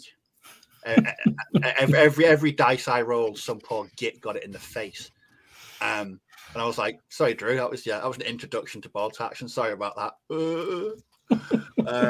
Yeah, the second one, Turnip 28, and I'm very much looking forward to November and heading down to Bristol for Turnip Con. Oh, Turnip Con, which is going to be, an interest. I've never been to Bristol. Always wanted to go. Really? So I've never been there. Nice. So I'm looking forward to a full weekend down there, taking in the sights and rolling some dice with some turnip aficionados. It's going to be good. I might even take my plague mask with me. Oh, what a treat they're in for! Fantastic, Martin. What about you, mate? 2 games. Hail Caesar, because I can make Obviously. it do whatever I want, and I don't want to have to get rid of all 10,000, however many thousands of Wars of Roses figures I've painted up. Yeah, I like it, but it isn't without fault. But that's why I change it to make it do what I want it to do. And I probably Test of Honor, because I think Test of Honor is I think Test of Honor for a while, have you though? That's interesting. I play it quite a lot. I just don't film it. Okay. There's only so many games you can film. No, Test of Honor I love. I think it completely captures the samurai sort of skirmish sort of game. You actually end up, I love the fact that when the two of them face off, you end up with this proper back and you roll an attack that can go through as a critical hit, but if you fluff that up your opponent a bit like when Moonset, he riposts, and you actually get sort of a move in combat and they knock each other back across the board. So there's this sense of movement. It was very Kurosawa. Yes, absolutely, and it's and I love that, and I really like. It's got that light sort of RPG, very very light RPG campaigny system to it, and then you get the bit which is when there's someone on the floor, do you attack them with honor or not? And you just go, you take the dishonor card and you just kick them to death, and they're on the floor. Stand back up. Yeah, I really enjoy it. I think out of all the skirmish games, I mean, don't get me wrong, I really do enjoy Dead Man's Hand. Oh, but we've already said Dead Man's Hand. No, we've already said Dead Man's Hand. Now, if we could combine the two, which is essentially just Afro Samurai, then we could. I'm not. What about you? Oh my God. I don't know. For me, I'd have to go Black Powder, probably, for a similar reason to you for Hail Caesar, because I've got so many figures already. And also, actually, if you do Black Powder, you're kind of doing Hail Caesar and Pike and Shot as well anyway, aren't you? Just pretty much screwing up the rules slightly, which is what I do all the time anyway. So it's it's perfectly reasonable. I realise you're playing. Someone made a comment on one of my Black Powder games. So it's nice to see a hybrid of Hail Caesar and Black Powder being played. And I hadn't even realised, but we were happy, so it's fine. Didn't matter. But I think that would definitely be one. And also shot practice. I do like a shot practice game, much as it can be really frustrating when it just those odd games where you just get a run of bad cards or nothing much moves, or your side does diddly squat, I think, yeah, exactly, Red Stuff. Hail, pike and powder. Very good. Yeah, definitely. That's definitely how I play it. Yeah, I like that. Sharp practice can be incredibly frustrating if you just get a run of bad cards and you don't move and your troops don't come out. But I do like the kit. I find my cavalry in one game being outflanked and outmaneuvered by infantry because I couldn't. They never. They just didn't activate. Yeah, didn't activate, and well, yeah, no. I had to give it up as a bad job. That can happen, and I think you do sometimes just have to go, you know what, that's just the sharp practice effect. But yeah, but I still like it as a game. I still like it as a game. So that would definitely I've only played sharp practice once, and that was for the first CrackCon actually, and that's when I had an infamous cavalry charge. You did, and Tequila Dave was like, "Are you sure you want to do that?" I was like, "Yeah." He's like, "No, are you really, really sure you want to do this?" Like, "Yes, I do." Picked up the dice, and they ended up about 13 inches from where they started because it all went horrifically wrong, badly and quickly. And then there was just this torrent of blood, strong language, and horse shit for 13 inches back towards the edge of the board. And Dave was like, "You didn't want to do that." I was like, "Yeah, no, I didn't want to do that." So, didn't want to do that. But then you can have a similar thing. I had a game a few weeks ago now with Jonathan, and he had some cuirassiers because you take cuirassiers to a skirmish game, don't you? And he decided he was going to charge an entire unit of Prussian line. And we said, that's not going to go very well, is it? And he absolutely mullered them. He just went straight through them out the other side. I mean, he was a bit knackered at the end, but it was, so it does happen. Anyway, whatever. Ah, fabulous. Let these, oh God, this Carl says Black Shot Caesar, did he? Okay, I mean, I don't know. We weren't going to go down all those routes. If you rearrange it to Black Caesar Shot, then it becomes a pirate game. He was speaking of man, he's pirate. here. It was nearly glorious until I picked the dice up, and then it wasn't very glorious after that at all. It's like one of my first games of Napoleonics was in the Grand Manor, and we used some cavalry to chase off the guns on the right flank, and it was like, okay, we've broken their lines, their guns are gone, we can now rampage like any Scots Greys would at any point when given the opportunity. And we were then informed via the rules that no, once the charge is complete and resolved, they return to their own lines. And you're going, we've broke through their cannon.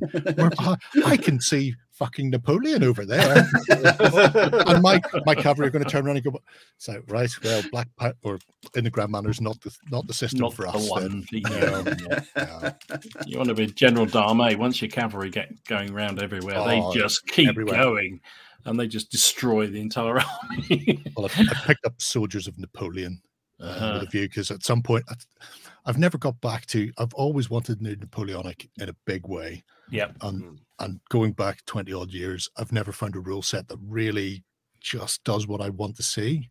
And then it was like, right, WoW Fun came along with the little flats.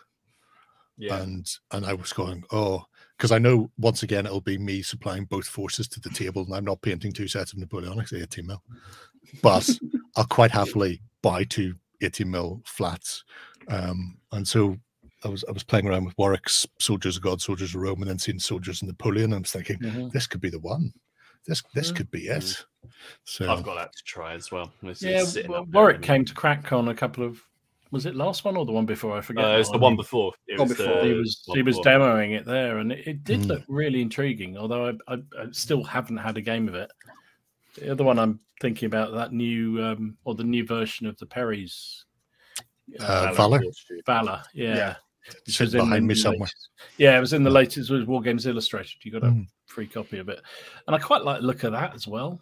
But it's another one where I like it. I'd probably have to reduce the ranges. They're very keen on there. We've got a 24-foot by 6-foot board. Don't you all play on a 24 by peasants? Well, of course the cavalry are going to move 36 inches a turn, otherwise they'll never get anywhere on our board. Rein that in a bit, lads. Rein that in.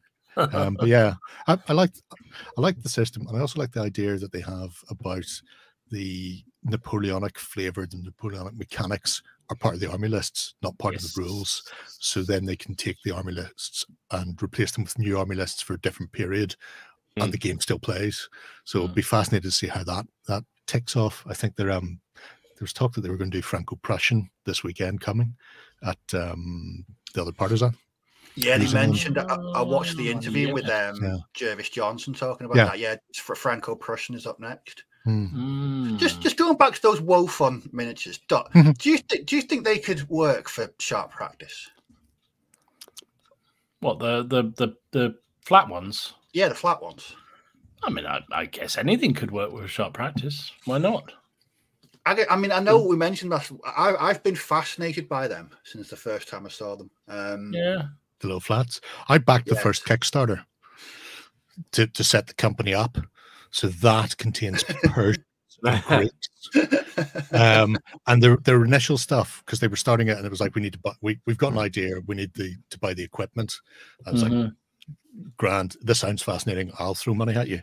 And so they do 2 ranges. Well, that's not true. They do multiple ranges now, but they originally started, they had very cartoony looking. So those ones there. No, I was working out whether I could pull that box out without tipping everything everywhere, and I can't, so I won't. But the initial... Are they in strips, or are they in? Are they? No, they are. They are strips, but just thought a little bit of housekeeping, I suppose. Yeah, Robin's just put there. Oh, Robin said yes. He thinks they are strips, I believe. Yeah, and I suppose you could, but it'd be like a little bit of housekeeping. I mean, I multi-base my turnip stuff, and it's supposed to be single base. Yeah, exactly. I suppose you could do that with the sharp stuff as well. I don't know. I mean, it would certainly make. It's true. It's very true. Oh no! Nice. Oh, so the initial ones that they made, how are they for you? There's some Persians. That's perfect. They are lovely. Awesome. So these were the initial ones they did.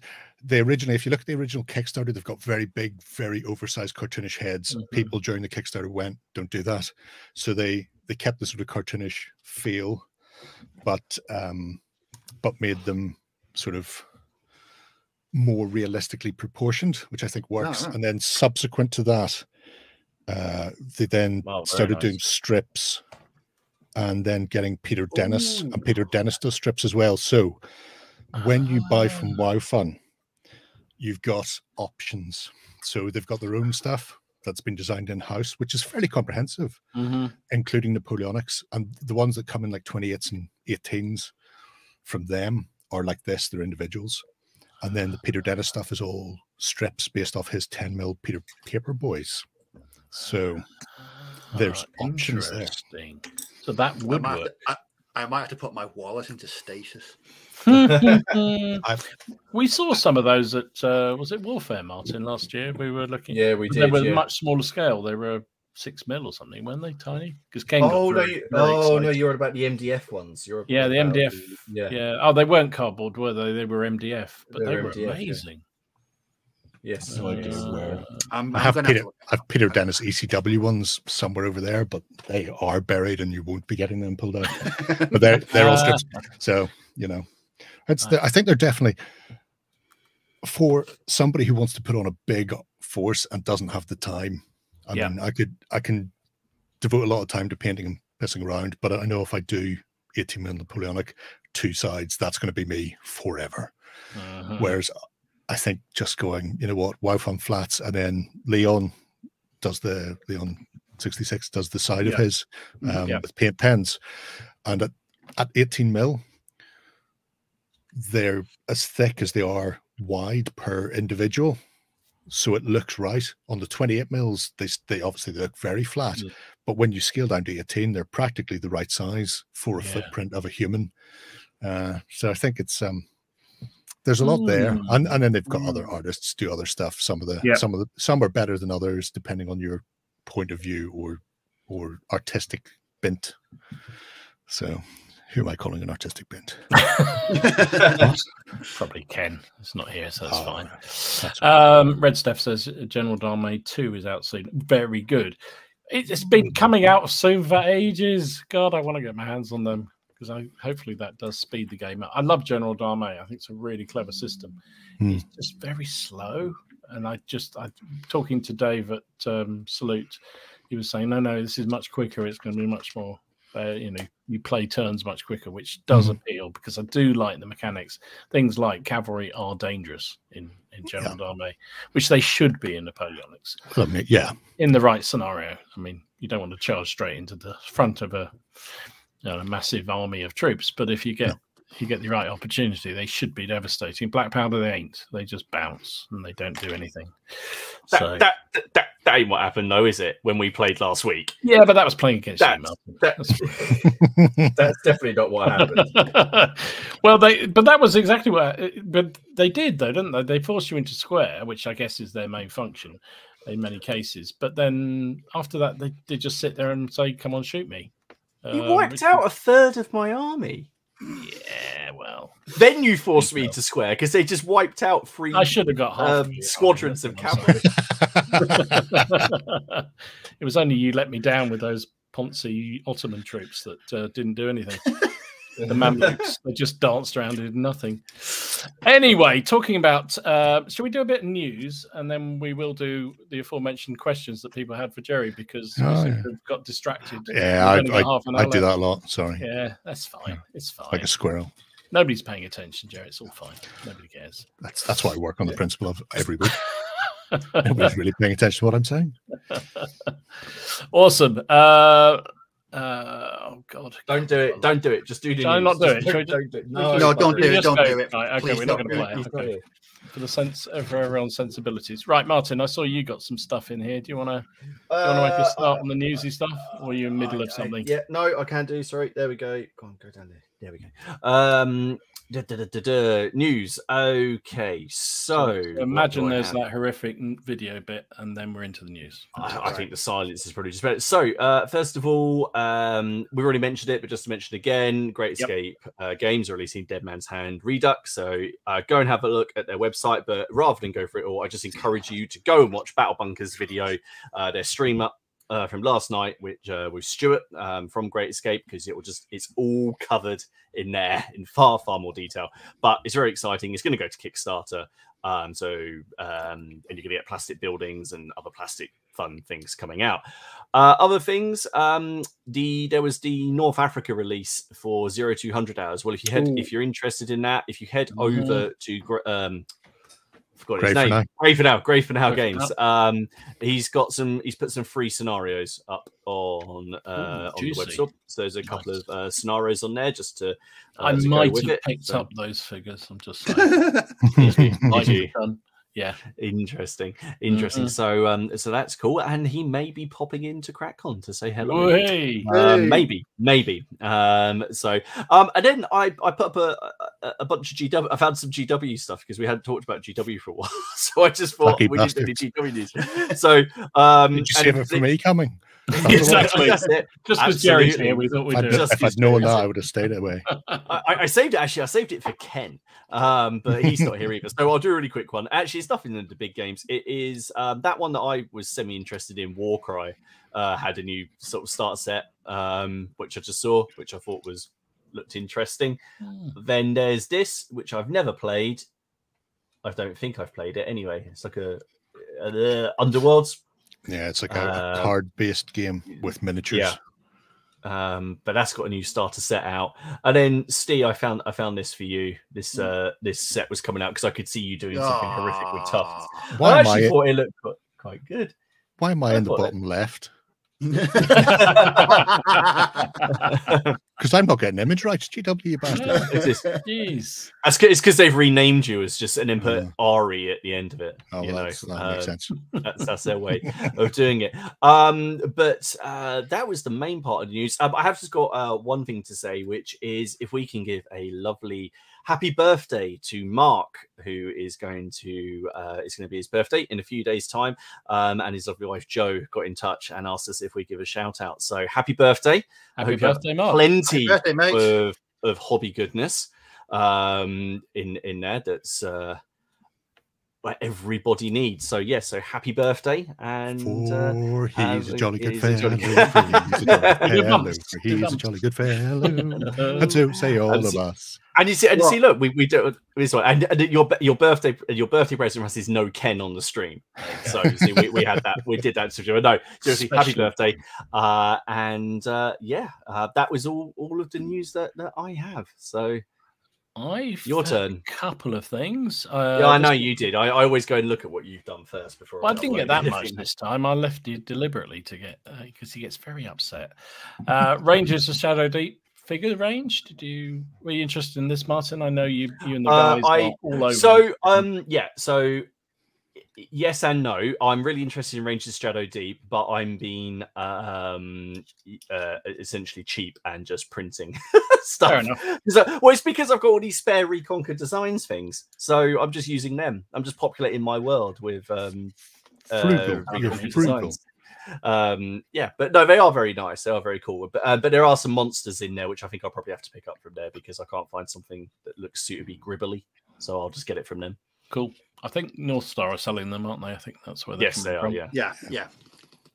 Also, I know Ian was on a few weeks ago talking about his upcoming Kickstarter. It is now live. So this is the Garrison Troop 3D prints or the STL files. So I think they're all multi-part. So you can assemble various types of figures that you wish. And he did say this doesn't mean the other metal figures are not coming. They are, but just these have come out first. So if you're interested in getting your hands on the STLs for that, you can go to your favorite Kickstarter place, and I'm sure Ian will be delighted to get your funding. I don't know where it's standing at the moment, but anyway. I'm assuming it's funded. It was ridiculously cheap, despite my loathing of 3D prints. I did aim this at several people who I know do 3D printing because it was a tenner, I think, is the buy-in for the STLs. Something like that. They're never going to be made as metals because they're multi-part and too expensive for Ian to do. So it's a nice additional set if you happen to be of that mind. Pete, I seen you in the chat earlier. Pete, have you back to you, Pete? I know your MOT on your car's gone badly, but you should still get those. Pete, old buddy, old pal. Good man. Well done. I must, it's one of those sets that I haven't got a printer. I have no intention of buying a printer, but I still look at it and go, you know what, that could be useful for the future. But anyway, I haven't done yet, so you never know. Maybe tonight. Empress, we talked about some of the Dead Man's Hand stuff coming out. Empress has got a couple of new gangs. Oh, cool. Oh, nice. So these are Tombstone-based figures that they've got out. So they've got the Law Gang there, and also they've got the Earps. I quite like them. They're kind of cool. That's cool. And something very different. I think I forget. I think was it Andy who sent me a note about this. If it wasn't, apologies. Whoever it was, somebody sent me a note about this. AK Interactive have got their own range of figures coming out. So these are 30 mil Second World War figures. 30 mil. 30 mil. Okay, interesting. There's a box of 10. And they are very nice looking. There's some really interesting molds on them, really interesting. So they're coming out, I think, later this week. They're up for sale. But if you're interested, check out. I think they're called AK Fortunate Sons or something.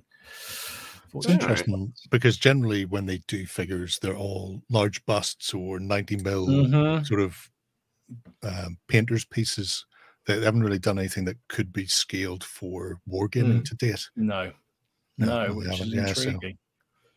Yeah, I think they look very interesting. But they do look. They look. They're nice looking more about them. Yeah, they are. Yeah. They had a nice. I thought I picked it up, but maybe I didn't. But there was one with a sort of mohawk and classic sort of Pathfinder kind of figure that figures have, which look really good as well. And also, I know this got a lot of attention in the group. So this was their Silo cast Dip in the Water for 28 mil Second World War figures. You could buy these 4 figures, and they said they were just trying it out to see whether there was any interest. Well, it's sold out pretty much straight away. So I'm guessing there's a lot of interest in them, which is, and I know a couple of people in the group have ordered it, so I'll be intrigued to see what they think of them when they arrive. But they're one piece. They're solo cast, so of course they would be. But they remind me very much of those old Airfix, the old army men. Yeah, an Airfix pose. Yeah, the soft plastic. The big thing for me will be, what are they like when people get them? Because the companies that have used this have extolled the virtues and shown off really nice pictures of models, and then when people start to receive them, they're full of either slippage or flash, and the cleanup time on them is a pain in the backside. And so I could see them doing these as a hard plastic kit, doing the full World War II range down the line inevitably, but they may be testing the waters to see whether or not the quality is there for people to accept this, because it allows for some more interesting posing, and it lets undercuts and the like in, which you don't get with hard plastic. So yeah, I can't wait for people to actually get their hands on them and then give their judgment on it. Yeah, I know. Yes, I was umming and ahhing, and by the time they'd sold out, so it solved that problem. So I know James. James says mine are on the way from Victory. Oh, well, that's good. A review when they arrive. So yeah, well done, that'd be intriguing. So awesome. I think that was it. Oh no, who put this one on? Was this you? Oh yeah, I meant Sword Point. Yes, there's the next supplement, the Rise of Rome one. There's some dedicated Sword Point players out there. Medieval Nick plays it a lot, doesn't he? He really likes Sword Point. Yeah. I also know it's got his detractors, because I dare say one's going to pop up in the comments very quickly now. But it's not a system I've really had any experience with. But I know they've been popping out supplements quite fairly regularly now, because they had the Henry V, the 100-Year War one that came out Warfare, didn't it, last year when we were there? And I think on entirely PDF now, haven't they? I think, or is that? Did I make that up? I don't know. I know several of them. I don't know. Rich has said from Lardy that they're probably going to, everything new now will be PDF only, because the cost of printing stuff is so high. But I don't know. I've got Sword Point. I've never played it. As you say, there's some intriguing bits within it. I think that could be interesting. But I need some other person to have a go with and try it properly. I don't know. There you go. I knew he'd comment. Love it. Awesome. I think that's everything. Anything you saw, Steve? No. And I guess if I ask you, Gerry, you'll have tons of stuff. I normally get my news off Twitter. Yeah, I normally get my news off Twitter, but I've not been on there recently. So I've heard of Twitter. Or X, as it's called. Well done, me. Yes. But no, I generally just steal it off Twitter. If I can be arsed looking, that is. Fair enough. Awesome. Hang on. Haley's sending an important message to you, Martin. Have you got all the sellotape with you? What? Haley's sending messages through the chat for you. It's a good way of doing it. Shit. To wrap your daughter's birthday present for the morning. That's very, very, very good. If Haley, she normally comes in and grabs you by the throat. I have very warmly. Yes, I do. Excuse me a second. Awesome. I will be back. You step out and do that for a minute. Fantastic. I love it. Awesome. Let us do some of the questions that we've had in, because we're coming rapidly towards the end of the show, which is amazing. So she was hanging. She was right outside the door. So if I hadn't put that message, she would have come and grabbed you by the throat. Fantastic. Benjamin says, question for Gerry. What is one historical period you would never want to play, and why? That's an interesting one. Like I say, if you'd got me 20 years younger, I would have went anything post 15th, 16th century. Once black powder was on the rise, I tuned out completely. But subsequent to that, I've started expanding into it. I don't think there's a period I wouldn't have a fist at. To be brutally honest, there's no period I look at it and go, well, that's just for X, Y, or Z reason. Because even little things like talking to some people about stuff that we don't often look at, and by we, I don't mean on tabletop, I just mean people in Europe. There tends to be a sort of a Eurocentric focus for our historic wargaming. And then when the New Zealand company brought out Tribal, looking at the Maori warfare, I'm going, oh, fuck, I'd never even thought of that. No. That's a fascinating period. That would be really interesting to take a look at and see how it plays. And then likewise, we've got a community member whose wife is Chinese, and he was talking about the various Chinese conflicts, because let's face it, their empire has been there since fucking dot. And people go, you know what's interesting? Japan. And you're going, is it though? Because just next door is an empire that has been around for several thousand years longer, fighting multiple civil wars and external wars as well. So there's nothing I would rule out carte blanche. I wouldn't, I know sometimes you get people going, I wouldn't do this period because I've got X connection with it, or such and such is in there. Maybe I've been desensitized by Northern Ireland, but there's nothing I would look at, go, oh, I wouldn't touch that with a barge pole. I'd be willing to give it a go and see whether or not there was something that intrigued me and made me want to stick with it or explore it further. Yeah, fair enough. I'm a whore like that. Love it. No, I mean, I think some people like say, I have a little bit of a disquiet in the more modern period, but even then, I think the very modern period, I'm kind of, I think it's around the Falklands and that sort of period, because I had mates who went to the Falklands, and sort of that becomes really weird when it becomes personal. But that's, I know. As an aside, I know a while ago Warren asked about gaming the Troubles. And somebody was writing a rule set, and I'm going to apologize now because I can't remember who it was. And they got in contact, and there was Warren had done an article on it and all the rest. And there was this whole sort of back and forth going, would you do it? And I looked at it, and I wasn't from any moral standpoint. I just looked at it and went, what's the point?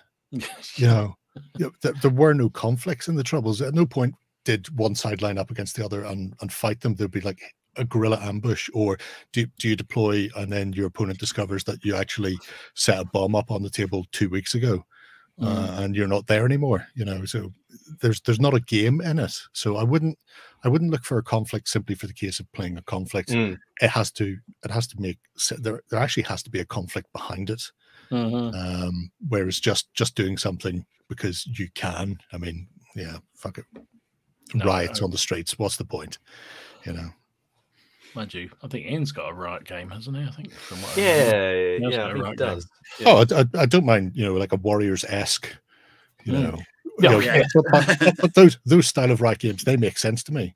But at the same time, going, well, here's a conflict that wasn't really a conflict in the broadest sense. There are three sides, but you'd be damned if you could pick them apart. No, understood. Just why?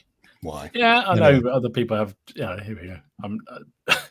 Groza Stuff and Things says I play Afghan and I'm an ex-British Army. Yeah, I know. I have no. It's one of those. People have a personal choice, and as long as you're not going, you're an idiot for not, or you're an idiot for doing it. Because at the same time, that can be leveled for people who play 40k. Yeah, absolutely.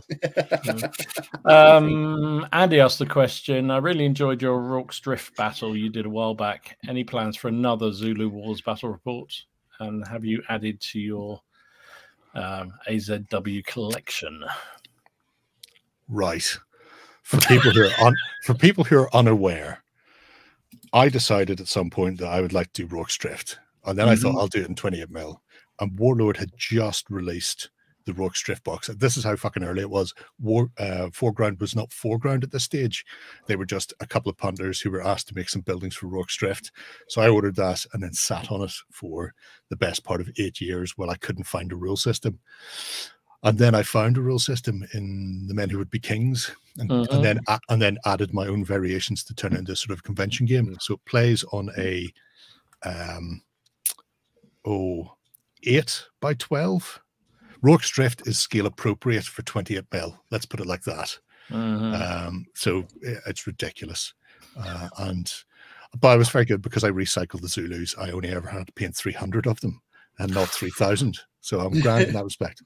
Now, have I added more? Yes, I have, because I couldn't stop myself. I've added. Because you're a gamer, and that's what we do. I added some boar and mounted Natal native horse, and I've got some. I was looking through boxes on the floor here behind me the other day, because I sort of like you stack them up and push them in the back of something. And I'm going down through layers, and I hit this little brown box and I went, what's in there? And opened it, and there's British Lancers. I went, oh yeah, I bought British Lancers. So I have added to it, and I got Blood and Steel, the skirmish game from Firelock, and I've been playing around with that. And I like it, he said in a high questioning voice. I've not played enough to know if it's. There was definitely a but there coming, Gerry. Come on. I've played a bit of it, and I discovered that the Zulu. There's a tiny little fruit fly in here, and the fucker's been around for weeks. I played a game on a live stream. There was one of the community members, John, goes by Silver Fox. He was, I'm going to say, Major U.S. Army, although he may have been higher ranking, so I don't want to appall him and make him beat me up. We played a live stream over Christmas last year. Whenever his wife's family are from Coleraine, so they came over from the States, and we played it out. And I played the Zulus, and I got a shoeing in short order. Now, that was a learning game for both of us. I just happened, since we were in the office and we were in the studio, I was like, you know what, I could turn the cameras on and we could stream this. So people are going, what's going on? Going out, we have fucking no idea, but you can learn with us. Firelock, Blood and Plunder works beautifully for piracy.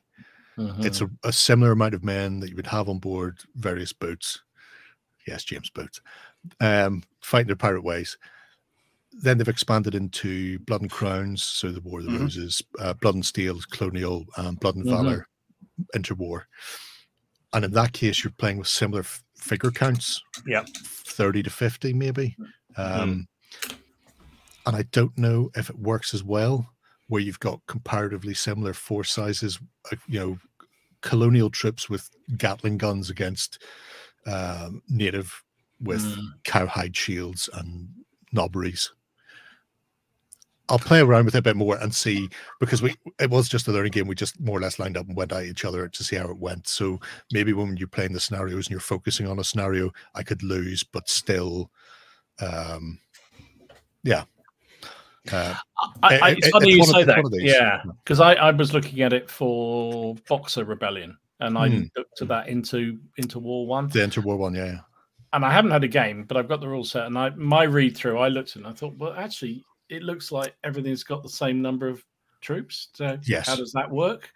Because if I've got a whole load of boxers with just spears and swords, you're going to. You say a Gatling gun, what's going to happen? I think we all know what's going to happen. In many respects, the Boxer Rebellion is what's going to happen. Well, exactly, which is maybe historically accurate, but isn't necessarily the most fun. Because this might be a good one for a topic for another week, but is a game that uses the right figures and terminology. Let's not even say figures, because figures can come from anywhere, but let's say it's the right terminology. So you're referring to the Germans by their particular unit designations and the weaponry they have, all of that. So you've got the rules speak in a particular way. So they speak like colonial warfare or interwar, but you're playing that period, and the rules don't reflect the warfare of that period. Is that enough? Because I often see people going, well, this would be a good way to get people into historics. But if they're being shown a game that doesn't accurately reflect what the warfare. It's why I've never played a Napoleonic skirmish game. I've got chosen men. I've played Sharp's Practice and stuff in the past, but anyway, but they don't reflect what I think in my head of a Napoleonic battle is. So moving forward, so does the game necessarily actually reflect the period if it's not reflecting the warfare that we associate with it? Anyway, I'll leave that one for you because there's only 5 minutes left, and you can use that some other week. No, I look forward to seeing it. Yeah, that way I don't. I know what I'm doing this month now, so that solved that problem. Well done, thank you. Awesome. No, I hear what you're saying. What else we got here? Someone says you should. John says you try Emu Wars. Oh yeah. Oh, anything to give one to this Aussies. Oh yeah. As long as I can play the emus, obviously.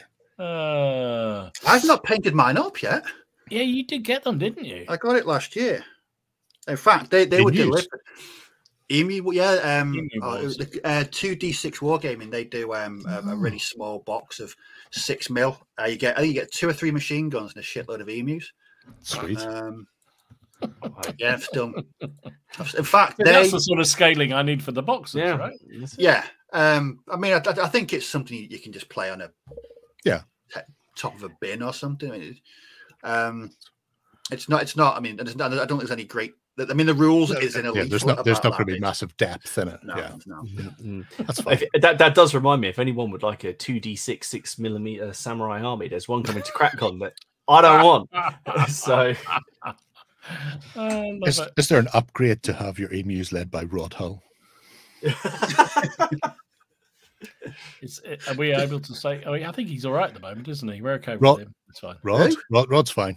Yeah, it's fine. Well, I mean, he's dead, but he's fine. No, he's dead, but you know, I never know. There's people from a certain period that you just kind of. You tree never got him. No. Glinda says, Gerry, is there a plan to do naps on OTT at some point? I would love to. I just need to be given the excuse, to be brutally honest. Now, sometimes that means it's something I've already got myself, and therefore I can stick out there in a gap somewhere in the schedule.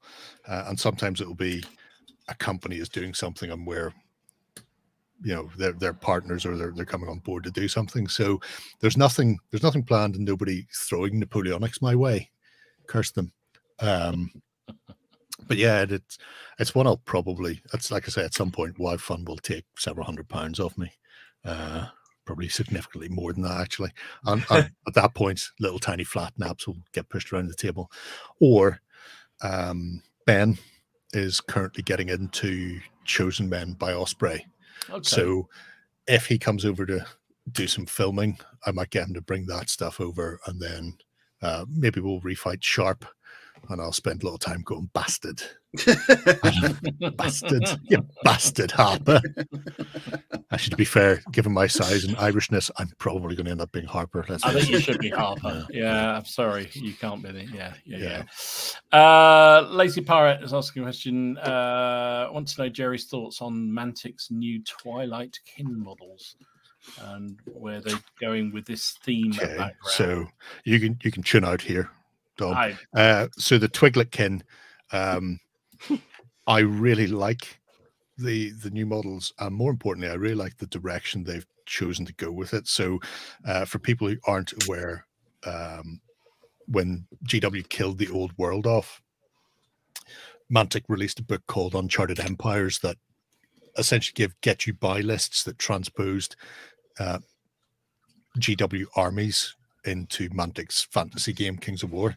That was for 2nd edition. Since then, they've released 3rd edition, and they have moved to make all of the armies fit their background, not just be you're here because you can't play Skaven or you can't play Dark Elves. It's you're here because you want to play the game, and this game is set in this world, and in this world, this is the Ratkin, and they work.